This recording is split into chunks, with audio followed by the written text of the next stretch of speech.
Majina yangu naitwa Haron Rumaita. Mimi ni mmoja wale wanawania kiti cha bunge ya Kapenguria mwaka wa 2027. Na mimi nawania kiti hicho kwa chama cha UDA ikiwa ni umbrella body yetu kubwa.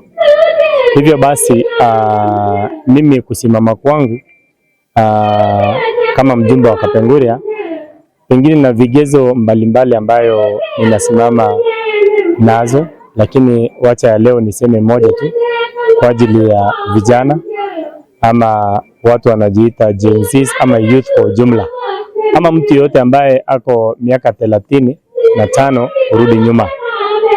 Na hivi leo nimekuja hapa kwa masuala ya usanii. Nimekuja kwa sherehe ya kijana Wero Chemoya hapa Tera upande wa Sokwood hapa upande wa location ya Tamo. Nimekuja hapa kushuhudia talanta ambayo vijana wetu wako nayo hasa wasanii. Na kwanza kabisa ningependa kupongeza wasanii kwa sababu wamejitolea kwa hali na mali licha ya ukosefu wa rasilimali za kutosha kuweza kukuza talanta zao za uimbaji na uigizaji, na tumeona wameweka pengine bendera ya kaunti ya West Pokot ikiwa juu sana. Na hata majuzi tumeona walienda wakatembelea patron wao the late mbunge wa Emuru Dikir ambaye alituacha.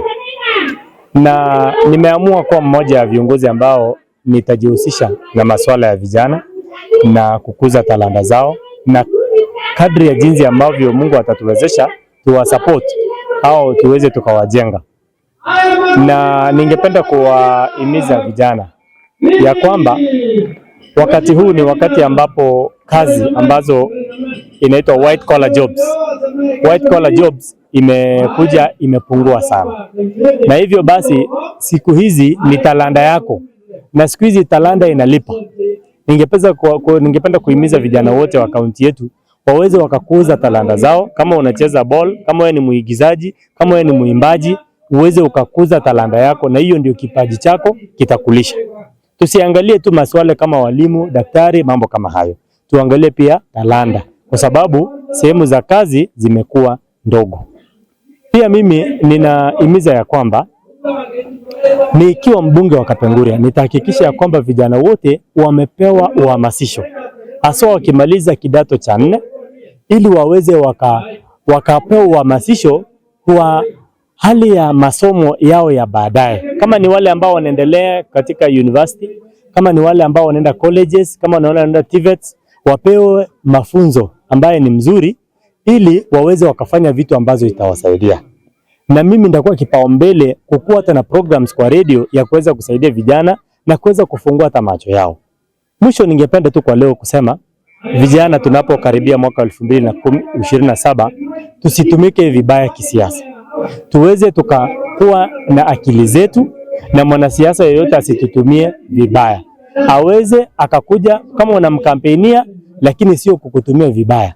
Vijana wote, hata masuala ya madawa ya kulevya na pombe na mambo kama hayo, msimu wa siasa tuweze tukayapunguza ili tuweze tukachagua viongozi ambao wanatamaa, tuweze tukasonga mbele. Hiyo ndio himizo langu mwaka huu tunapoanza hata na masuala ya campaign. Hata wafuasi wangu wote ningependa tusitumike vibaya. Tuweze tukaangalia mbele, kwa sababu kesho yetu inategemea na jinsi tumejipanga leo. Na kesho ya kaunti yetu na kesho ya Kapenguria constituency iko mikononi mwetu kama vijana. Hivyo basi tusitumie nafasi hii kwa mzaha, tutumie tukijua kesho yetu inategemea uamuzi ambayo tunafanya. Hivyo basi tufanye uamuzi ambayo ni bora. Asante sana, wacha Mungu atubariki tunapong'ang'ana mwaka huu wa 2027 tukisonga mbele. Asanteni.